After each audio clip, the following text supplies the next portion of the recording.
Okay, thank you everyone for joining us for this Q&A discussing weight loss strategies and myth busting some of those most common misconceptions about weight. I am your host, Sherry Mermelstein. I'm a registered dietitian at FoodSmart with a background in weight management, food allergies and intolerances, and community nutrition and education.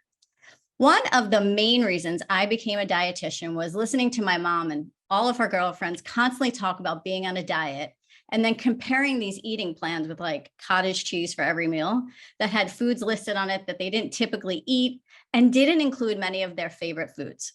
So the end result was that they do it for a week or two and then it was over and they didn't hit their goals. So it's been my mission as a dietitian in my career to focus on the fact that nutrition is so personal to each of us and that taste, culture, budget, and lifestyle must be considered when looking for a sustainable solution to improving our health.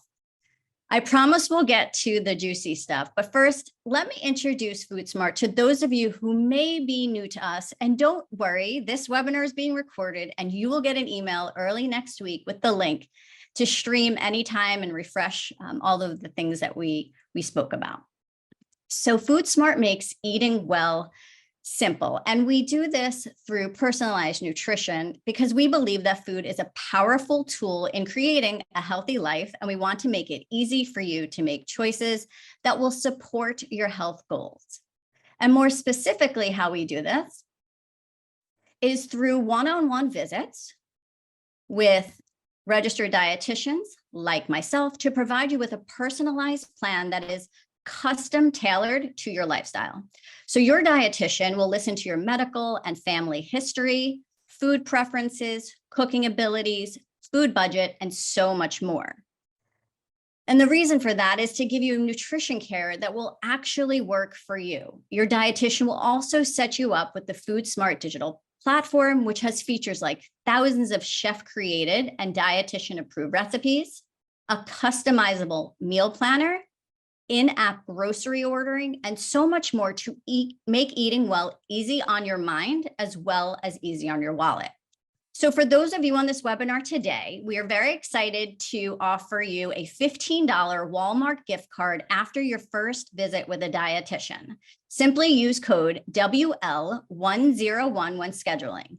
Use the link in the chat, which Claire will put up here shortly, or as shown on the screen, go to foodsmart.com/schedule and sign up.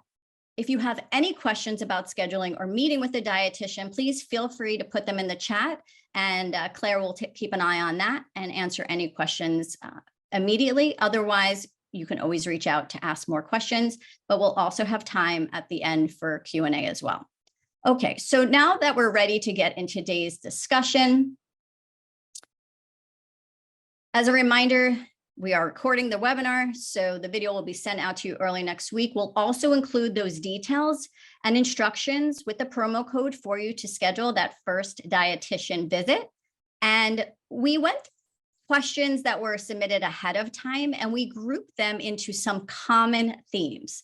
So if you don't hear your specific question being called out, don't worry, because it will probably be answered throughout the presentation, but we should still, like I said, have time for that live Q&A at the end. So if any questions pop up throughout the presentation, please feel free to put them in that Q&A tab at the bottom of the Zoom screen to keep that separate from the chat. Excuse me. So our themes for today are debunking common weight loss myths, quick fixes and extreme diets, the top things to do and avoid if you are trying to lose weight, and comparing your weight loss journey to others. So let's go ahead and let's do a poll. What is your number one health goal right now? So you'll see the choices. There's 4 there. Okay, yes. So most people want to lose weight, and you're not alone. If you looked at the list and thought all of the above, you're not alone either. Oftentimes, our nutrition concerns cannot be siloed, and an individual goal is directly linked to others we have. And so weight-related goals, I like to say, are no exception and can actually feel even more complex and multifaceted. And that's why I'm so glad that we can discuss this topic together today. Okay, so first topic. debunking some common weight loss myths that just never seem to go away. It's the first one is the most common misconception that I hear so much, and that everyone could benefit from losing some weight. And the reason why this is a really common myth is because losing a few pounds doesn't necessarily mean that you're healthy. It's not always the case. The picture of health looks different for every single person, and weight is not the only indicator of wellness. So there's lab values. There's the ability to complete daily activities, having a good relationship and mindset around food, and so much more is important. Weight is only one piece of this very complex health puzzle. Our second most common weight loss myth is BMI, or body mass index, being the most important indicator of health. So BMI is this measurement of your weight relative to your height. It was established with the goal of providing a general baseline for health and wellness, but it should not be considered as an all-encompassing truth for determining health. BMI has become a little controversial in recent years, and people are starting to wonder if it really relates to overall health as much as we once thought it did. And the reason for that is because we need to keep in mind that BMI is a guideline, and it does not take into account body composition of fat versus muscle, weight distribution, bone structure, or even our genetics. So in short, the answer is no. It is not the most important indicator, but we need to look at the entire picture, and that's just much more important. I like to think of BMI as just one tool in my tool belt, if you will, but I encourage my clients to think of it that way instead of a hard and fast measure of health and how they're progressing. So when you work with a great dietitian or another healthcare professional, they'll look at all of the data about your well-being and find the balance. Bottom line, do not get stuck on these numbers. Our next myth: is there one ideal weight for everyone? Society places a lot of pressure on us, especially us women, to look a certain way and see a certain number on the scale. But a certain weight on one person will look totally different than that same weight on another person. Each person's ideal weight varies based on many factors, which we've already sort of identified, and it changes throughout their life based on acute and chronic health needs, what stage in their lifestyle they're in. But working with a nutrition professional like a dietitian can help you consider any diagnosis you might have, your family history, mental health needs, those medications you might be on, your schedule, lifestyle, and much more. And then we use all of the data and information to determine what healthy is for you and you personally. So focusing on that one specific number, that ideal weight on a scale, or even that BMI as previously mentioned, is how oftentimes we lead into extreme dieting, and even disordered eating can arise. So I really caution people to just not focus on those numbers. On to our fourth most common myth.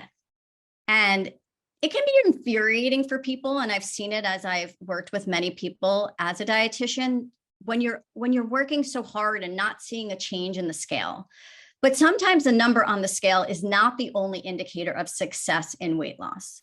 Looking at how your clothes fit, your lab values, even your energy levels, and your ability to complete those daily activities are a much better indicator that change is occurring and that the work you're doing is paying off. And sometimes the number on the scale won't shift because you're gaining muscle, fluid balance has changed, weight distribution is different, or you've changed your workout schedule. Like we said earlier, getting tied down to a number on a scale can be a recipe for disaster.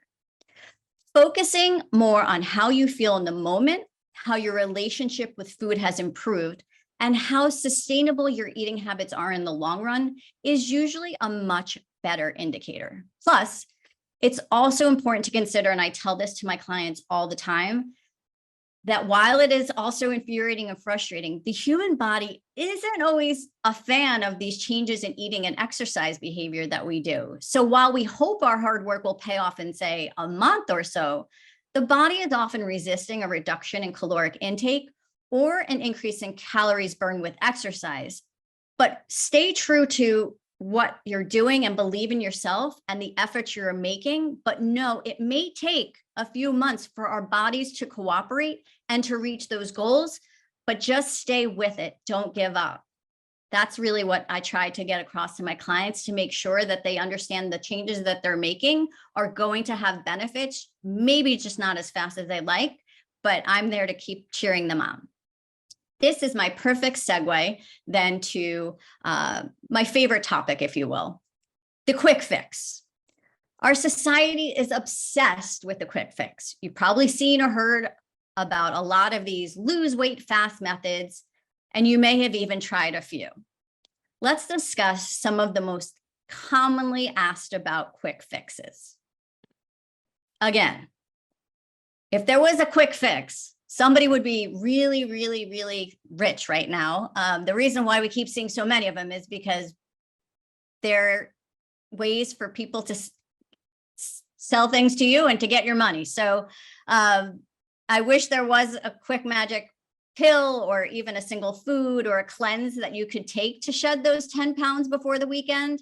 But unfortunately, there's not. So let's look at one of the most recent examples of extremely fast weight loss. Our friend Kim Kardashian losing 16 pounds in 3 weeks to fit Marilyn Monroe's dress at the Met Gala. A lot of us have seen this, right? She infamously said that she didn't eat carbs or sugar for 3 weeks and worked extremely hard to fit in that dress. But what isn't shown in this quote on the screen is what she said next, which is, so we're having a pizza and donut party at the hotel tonight. And that is the perfect example of why extreme diets to lose weight quickly usually don't work in the long run. You end up craving the food that you forced out and then binge it all back. Weight loss greatly differs from person to person based on many lifestyle, genetic, and diagnostic factors. It's challenging to say what the quickest way to lose weight is, given the complexity of each person's individual needs. But this is where working again with a dietitian can be really beneficial, because we can create unique plans to suit your needs and adapt that plan as your needs change individually. On to our next quick fix. Our good old friend, Michael from The Office on screen here is saying it perfectly. Diet pills typically work by having short-term laxative effects, causing dehydration and more, which ultimately can result in a weight rebound and gaining back even more weight than maybe you initially lost. Because of this, diet pills can have adverse effects on overall health, not just your weight. Some of them can make you feel jittery or anxious, experience GI pain and discomfort. I'll leave out those icky details. They can impact your sleep and even the absorption of different nutrients that keep your body healthy. For all of these reasons, diet pills are not recommended for this use. Detoxes, one of the internet's favorite things to promote and again, sell to you. You've probably seen ads for promising detox teas or juice cleanses, but that's not what true detoxes are. Detoxification is the process of removing toxins and unwanted substances from the body through systems in the kidneys, liver, and the digestive system. The results you may see online are usually because when people do these detoxes, they are in a huge caloric deficit, which isn't sustainable for a long period of time. If you want to support your body's natural detox, you can get enough sleep, drink adequate amounts of water, eat at regular intervals, and obviously stay active. In regards to specific foods and beverages, antioxidant-rich foods like broccoli, garlic, blueberries, and leafy greens help to remove free radicals. Foods rich in fiber, like whole grains, and even fruits and vegetables also aid in digestion, which can help to cleanse your system of things it isn't needing in a natural way. Now that we've reviewed things that we don't recommend for weight loss, you're probably wondering, what do we actually recommend for it? And one of the key things that I have my clients do is create a wellness schedule. A wellness schedule is something you can do to help keep yourself on track. Your wellness schedule should be a routine that you can follow that includes adequate and regular sleep, exercise, balanced nutrition with a slight calorie deficit that shifts over time. Keep in mind that your routine will likely look a lot different than another person's routine. And also, you can create multiple schedules for yourself to use on different days. No one day is exactly the same, particularly if we're balancing spouse, children, and all of those needs. Maybe you have more time for exercise on certain days than on others, or you never have time for snacks on a certain day because you have too many meetings. Creating a schedule and routine that is realistic for your life is most important. I can't stress enough that a schedule can vary greatly based on who you are and what is going on in your life. Even sometimes my schedule looks very regimented and well thought out with beautiful recipes and a workout routine some days, but other days it's as simple as please remember to eat 3 meals each day with a vegetable and walk for 10 minutes. Again, it's all based on what's happening in our daily lives. And it's important then to keep in mind with that, strive for progress over perfection. We continue to hear messages about exact number of calories and following exact diets. And that's when we get so overwhelmed by trying to be perfect rather than really focusing on small goals that are going to make a difference. This is something I hear a lot as a dietitian. I'm always hungry. Even after I eat a big meal, I'm hungry again in an hour. So I keep eating. What foods can I eat that won't make me so hungry? Eating well-balanced meals and snacks are a great way to increase your fullness. Well-balanced means combining whole grain carbohydrates, lean protein sources, and healthy fats, as shown here on this visual. Including fruits and vegetables with a whole grain carb and protein source can help you stay full for a longer period of time. So think of snacks like mini meals and build them in a similar way to stay full. Staying hydrated is also another way to curb hunger because the body often mistakes thirst for hunger. Foods with empty calories should be limited when trying to lose weight. That's not news to any of you, but empty calories are specifically food items that have little to no nutritional value despite their high added sugar and unhealthy fat content.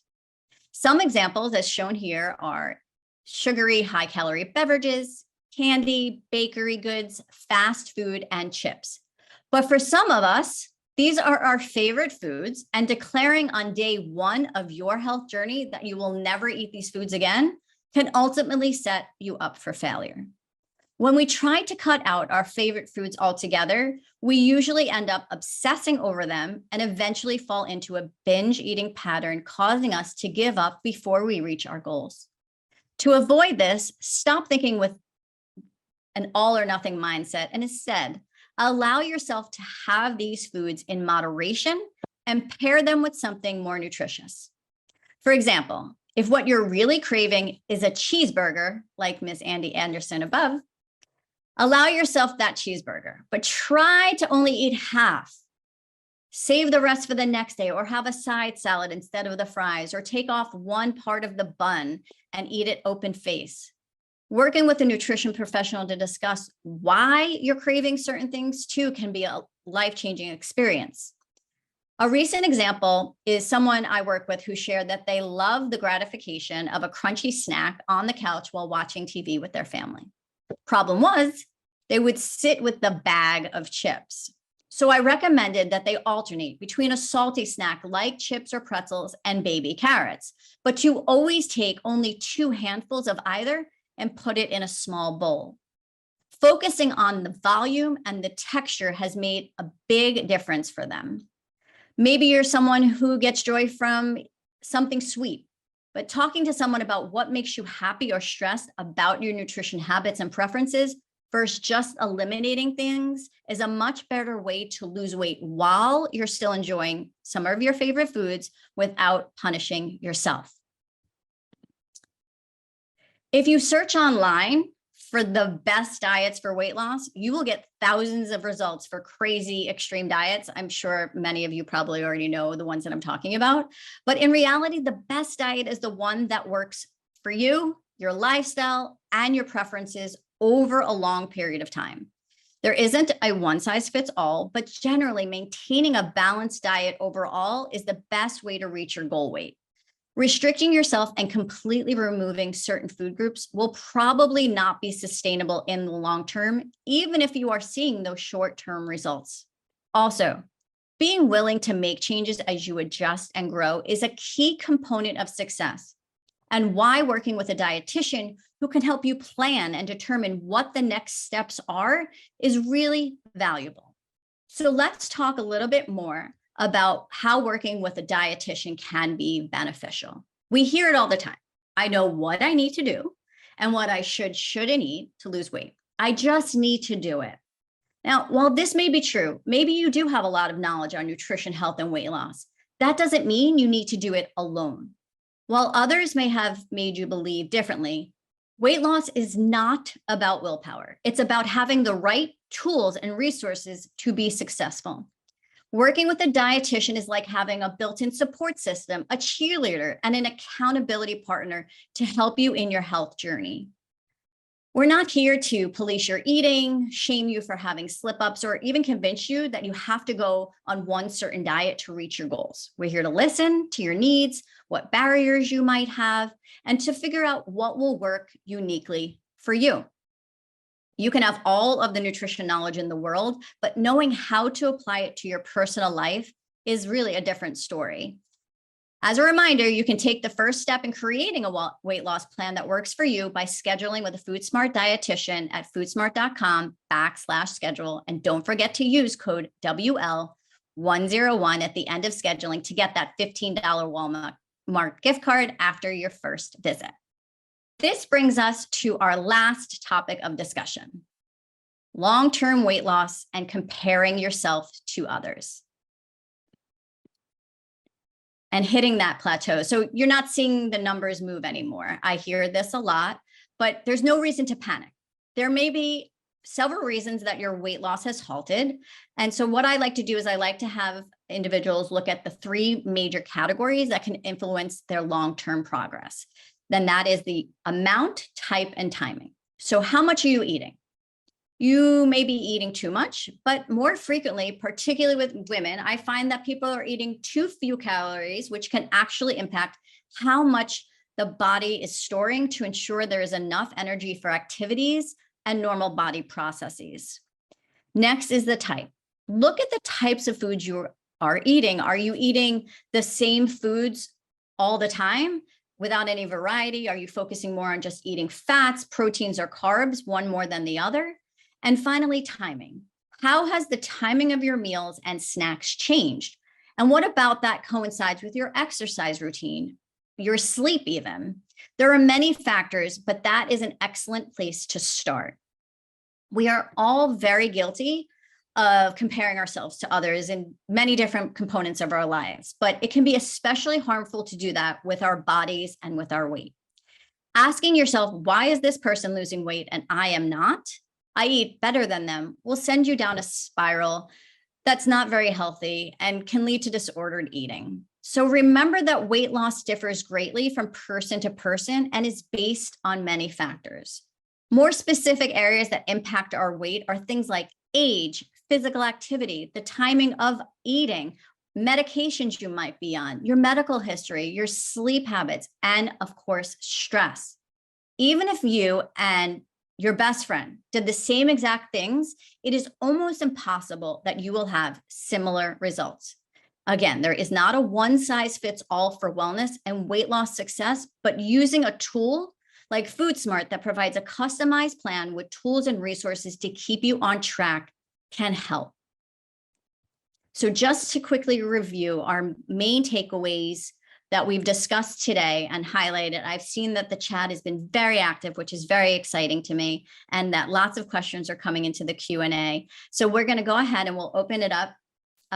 We'll open it up to questions. And again, as a reminder, please type your questions into the Q&A section.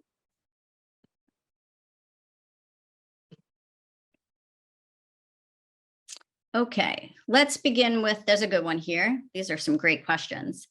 Okay, I've tried Noom and Weight Watchers and they didn't work for me. What's different about FoodSmart?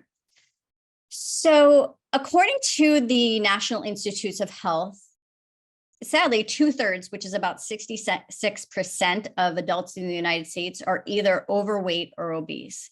So that makes for a huge market for weight loss programs. There's television commercials, lots of print ads, social ads.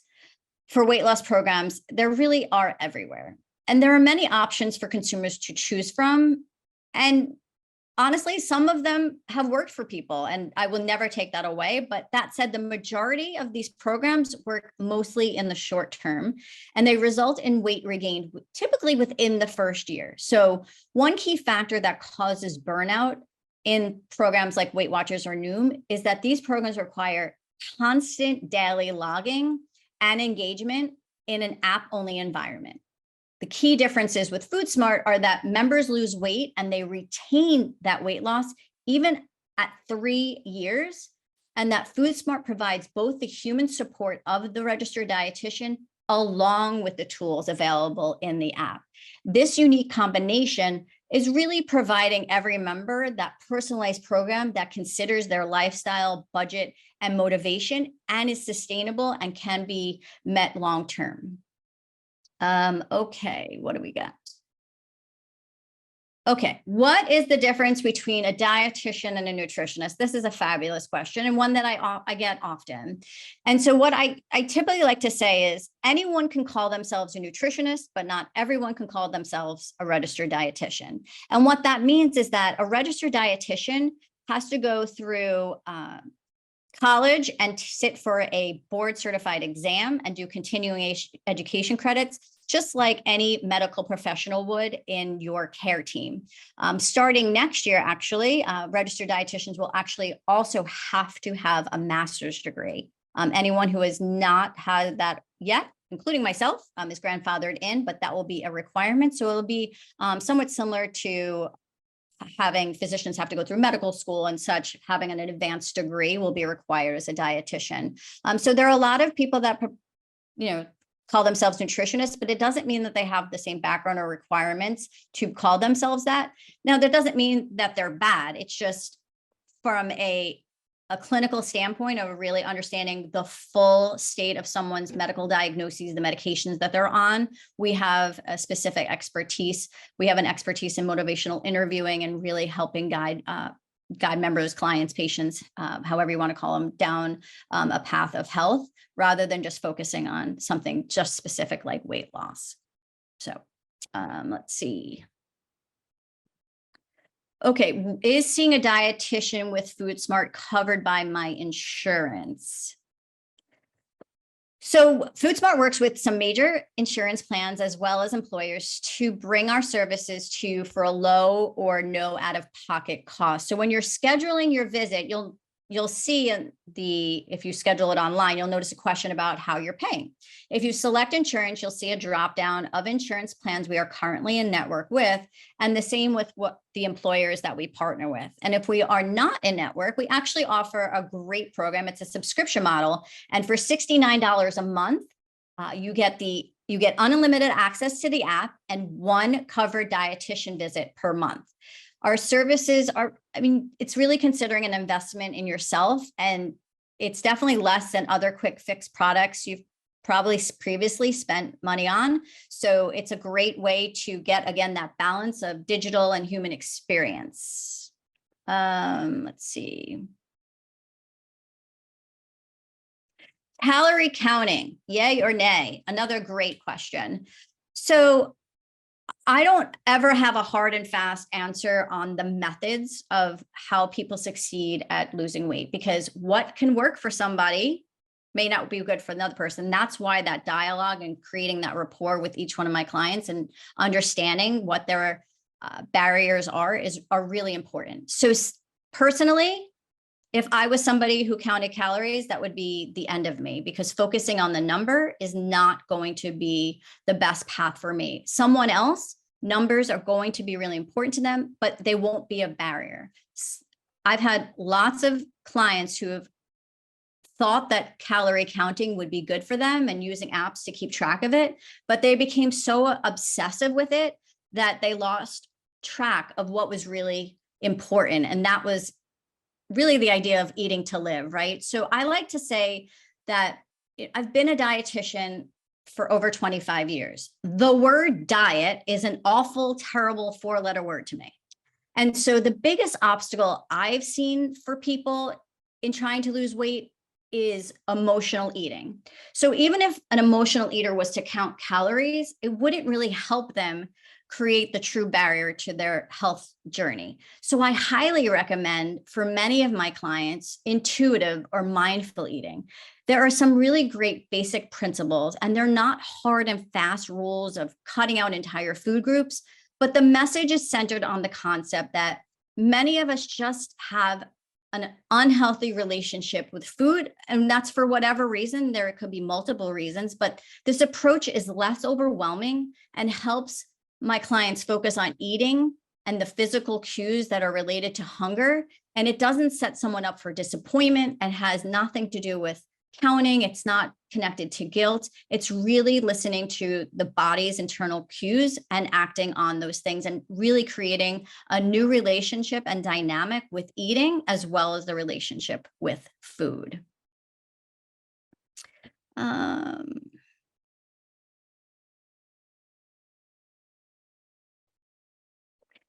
Thoughts on the keto diet? It's another question that I typically get a lot, and I would answer it very similarly. If it works for you in the long term, then it's great. But the reality is I have seen very few people who can follow such a restrictive diet long term. So our brains need some carbohydrates for functioning. And if you are physically active, you should definitely be replacing with carbohydrates from a health standpoint. But I would never say that someone shouldn't do keto if they wanted to, if that's the best path for you. As a dietitian, I'm never going to tell you what you shouldn't do, but we're going to talk through the pros and the cons one-on-one and to see if this is something that you realistically think because that's going to work for you. Because when you cut out carbohydrates, you basically, because it's carbon, hydrogen, oxygen, you're removing water from your body.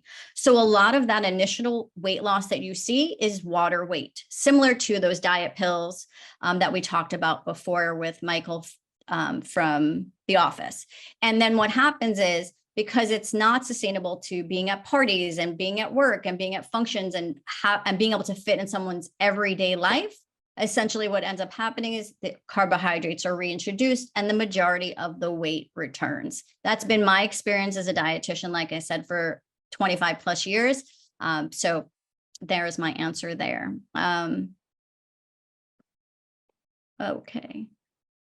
Well, I think actually that's all the time we do have today. I do appreciate the questions. I apologize if we didn't get to your questions. But we do thank you all for joining us today and asking such amazing questions. I hope you found this webinar useful and feel like you have some concrete takeaways to support you in your journey. We would love to see you at our next upcoming webinar on November the 9th. Maddie and Lisa will be giving tips and tools for avoiding that tricky holiday weight gain. Thank you all again so much for joining today. Be well.